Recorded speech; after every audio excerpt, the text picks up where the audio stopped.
Setelah beberapa hari ini cukup intens gunain Redmi 12C-nya, saya jadi punya kesimpulan nih guys, kenapa sangat wajar kalau untuk sebagian orang Redmi 10C masih berasa cukup worth it untuk dibeli sekarang ketimbang Redmi 12C-nya ini. So, buat kalian yang penasaran alasannya kenapa, mendingan tonton dulu video ini sampai habis.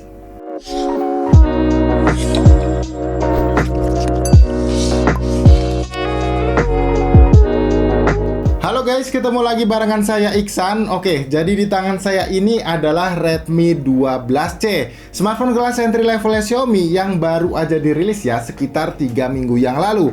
Yang mana HP ini tuh hadir dengan membawa 3 pilihan RAM dan storage, yaitu 3/32 GB yang dijual dengan harga 1,4 juta kurang 1000, 4/64 GB yang dijual dengan harga 1,6 juta kurang 1000, dan terakhir ada 4/128 GB yang dijual dengan harga 1,8 juta kurang 1000 juga. Untuk isi dari paket pembeliannya juga masih tergolong lengkap ya. Ada buku panduan pengguna, kartu ucapan terima kasih dari Xiaomi seperti biasa, kartu garansi, SIM tray ejector, kabel charger micro USB, dan adapter charger dengan output maksimal yang hanya di 10 watt aja.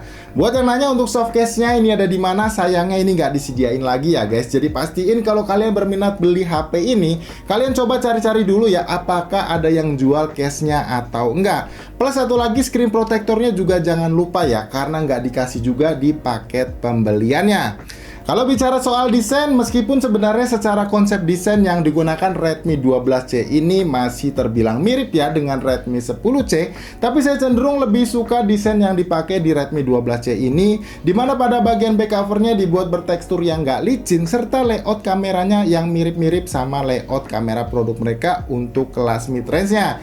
Ya walaupun secara build quality-nya guys masih berasa HP murahnya, tapi minimal nggak ada bagian yang kerasa kopong apalagi ringkih pada keseluruhan bagian bodi Redmi 12C-nya ini. Terutama pada bagian frame-nya yang walaupun masih berbahan plastik tapi berasa banget solidnya.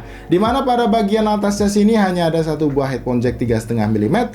Di sisi kanan terdapat tombol volume dan tombol power. Di bagian bawah ada lubang mikrofon, grill speaker yang jenisnya ini mono, dan satu buah port charger yang menurut saya sangat mungkin ya untuk menjadi deal breaker terbesar banyak orang nih untuk beli HP ini, karena masih menggunakan port charger micro USB, jadi bukan yang Type-C.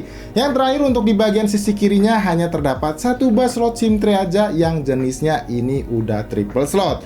Oh ya, untuk sensor sidik jarinya nih guys, ada di bagian belakangnya sini ya, yang sedikit tersamarkan berkat layout bumper kameranya yang lega begini dengan brandingan Redmi di sebelah atas sensornya. Kemudian kalau buat urusan layar, Redmi 12C ini dibekali panel layar IPS dengan resolusi HD Plus 6,7 inci, yang mana untuk tingkat kecerahan layarnya ini tuh diklaim bisa mencapai di angka 500 nits guys. Tentunya ini tuh sebuah peningkatan yang lumayan oke ya, dimana pada saat kalian gunain layar HP ini pada kondisi di luar ruangan gitu, layar HP ini tuh masih bisa kasih visualisasi gambar yang cukup nyaman buat dilihat. Kalau mau digunain untuk nikmatin konten video di Netflix atau YouTube juga masih oke loh kalau misalkan kalian mau pakai itu. Gambarnya terlihat jernih meskipun untuk tingkat ketajaman gambar dan kontras warnanya ini sedikit kurang, tapi saya rasa ini masih wajar mengingat harganya ini yang ditawarkan hanya berkisar sekitar 1 jutaan aja. Nah, kalau dari sisi performanya, saya rasa chipset MediaTek Helio G85-nya ini tuh masih cukup bisa ya memberikan pengalaman penggunaan yang baik. Ya meskipun banyak orang ya beranggapan kalau dari sisi performa HP ini mengalami downgrade dari seri sebelumnya, memang saya akui dari segi performa Snapdragon 680 itu lebih unggul, tapi bukan berarti guys, chipset MediaTek Helio G85 ini tuh nggak bisa kasih pengalaman penggunaan yang baik ke kalian. Dimana dari pengalaman saya selama dipakai untuk penggunaan ringan ya, semisal main sosmed, buka tutup aplikasi, semuanya masih berjalan lancar tanpa ada kendala sedikit pun.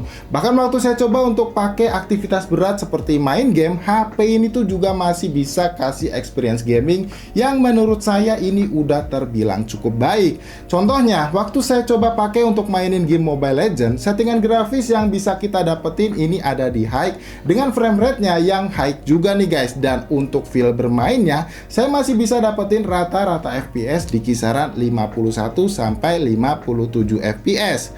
Kemudian kalau untuk dipakai mainin game PUBG Mobile, ya meskipun feel bermainnya yang bisa kita dapetin menurut saya udah lumayan enak, tapi tetap nggak bisa saya rekomendasiin untuk beli HP ini guys. Semisal kalian mau pakai untuk mainin game ini secara kompetitif. Selain settingan grafisnya hanya terbatas di SD High dan Smooth Ultra, gyroskopnya juga nggak tersedia ya, yang mana ini bisa mengurangi feel kompetitif bermain kalian ketika lagi mainin game FPS yang satu ini.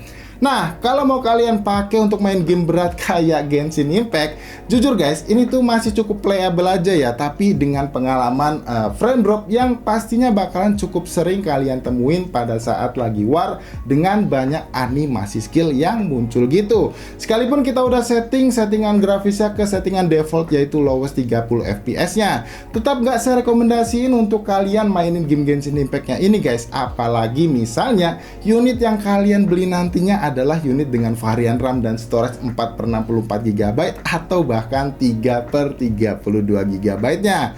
Untuk urusan daya baterainya, menurut saya kapasitas baterai 5000 mAh-nya ini udah cukup ya untuk menemani aktivitas kita seharian. Catatannya hanya pada pengisian dayanya aja yang memang terbilang lama, yaitu butuh waktu sekitar 3,5 jam untuk mengisi daya baterai HP ini dari 0 sampai penuh. Tentunya hal ini disebabkan selain karena port pengecasannya yang masih menggunakan micro USB, juga soal kemampuan adapter charger bawaannya yang hanya bisa memberikan output daya maksimal di 10 watt aja. Memang kalau buat saya pribadi, perubahan tipe memori dari yang sebelumnya UFS 2.2 ke eMMC 5.1 yang saat ini digunakan Redmi 12C-nya, saya rasa nggak terlalu memberikan impact besar pada saat dipakai ketimbang port pengecasannya yang berubah ya guys, dari sebelumnya Type-C ke micro USB seperti di HP ini. Itu sebabnya menurut saya pertimbangan terberat Redmi 12C ini tuh untuk dibeli calon konsumennya adalah soal pengisian dayanya yang masih micro USB guys. Sayang banget ya. Kalau soal software, kabar baiknya nih guys, Redmi 12C ini tuh udah dapetin jaminan update 3 tahun untuk security patch update-nya dan 2 kali untuk upgrade OS Android-nya. Yang artinya kalau ini memang berjalan sesuai yang dijanjikan, HP ini tuh bakalan dapetin OS Android hingga ke seri 14-nya nanti. Sebab waktu pertama kali kalian nyalain HP-nya ini, HP ini tuh masih berjalan pada sistem UI 13 dengan basis Android yang masih di versi 12-nya. Oke, untuk yang terakhir kita bakal bahas soal kualitas dari lensa kameranya nih guys. Untuk Redmi 12C kali ini dibekali setup dual kamera aja ya di bagian belakang bodinya sini. Yang mana lensa kamera utama beresolusi sebesar 50 megapiksel dan satu buah lensa kamera depth sensor yang resolusinya cukup unik nih, yaitu sebesar 0,08 megapiksel. Serta ada satu buah lensa kamera selfie pada bagian depannya sini yang punya resolusi sebesar 5 megapiksel aja. Dan buat kualitasnya menurut saya ini udah lumayan oke ya. Warnanya terlihat natural, detail gambar yang ditangkap juga terlihat cukup baik ya, meskipun terkadang hasil gambarnya di beberapa bagian terlihat sedikit kurang terhighlight dengan baik. Tapi overall ini udah oke lah ya untuk ukuran sebuah smartphone dengan range harga segini guys.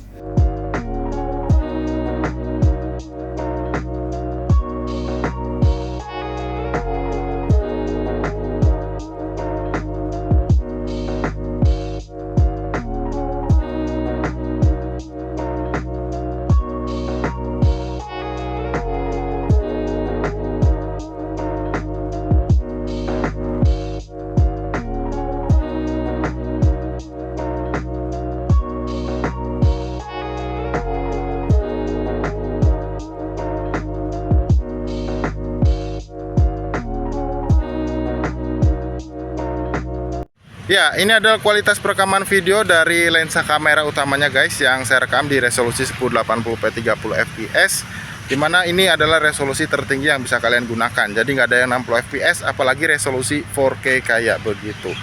Tapi secara overall ya, kalau yang saya lihat di preview layarnya sini, untuk stabilan gambarnya udah terbilang oke lah ya untuk kelas smartphone di harga 1 jutaannya. Dan dynamic range-nya walaupun nggak terlihat begitu luas, tapi masih cukup oke lah buat menangkap beberapa highlight objek yang kayak bisa kalian perhatikan di sini, nggak terlalu kelihatan gelap kayak begitu guys. Untuk detail atau ketajaman gambar yang ditangkap juga menurut saya ini udah oke lah ya. Kalian bisa lihat ini juga untuk fokusnya lumayan bisa menangkap dengan cukup cepat guys. Tuh seperti itu. Nah, kalau ini adalah lensa kamera depannya guys, yang saya rekam di resolusi yang sama, yaitu 1080p 30 fps. Yang mana kalau kalian bisa perhatikan ya, untuk POV gambar di bagian background belakang saya ini tuh udah tertangkap lumayan luas, jadi nggak terlalu close up ke bagian wajah. Hanya aja untuk tingkat ketajaman gambar saya rasa memang kurang ya, karena ini resolusinya hanya di 5 megapiksel aja. Tapi overall sih kalau misalkan kalian hanya pakai buat beberapa kebutuhan ringan ya, mungkin dokumentasi atau ya rekam-rekam video singkat aja kayak gitu, saya rasa ini udah oke banget. Untuk penangkapan suaranya sendiri seperti apa guys? Apakah audionya tertangkap cukup jelas atau enggak? Kalian bisa tulis aja di kolom komentar yang ada di bawah. Tapi overall menurut saya sih udah cakep lah ya, kalau misalkan untuk smartphone kelas harga 1 jutaan ya. Oke, jadi buat kesimpulannya, saya rasa satu-satunya alasan yang kuat ya kalian pertimbangin buat beli Redmi 12C ini adalah soal jaminan update softwarenya aja guys. Yang bisa dibilang ini tuh langka ya, bisa kalian dapetin di smartphone budgetnya Xiaomi kayak Redmi 12C-nya ini.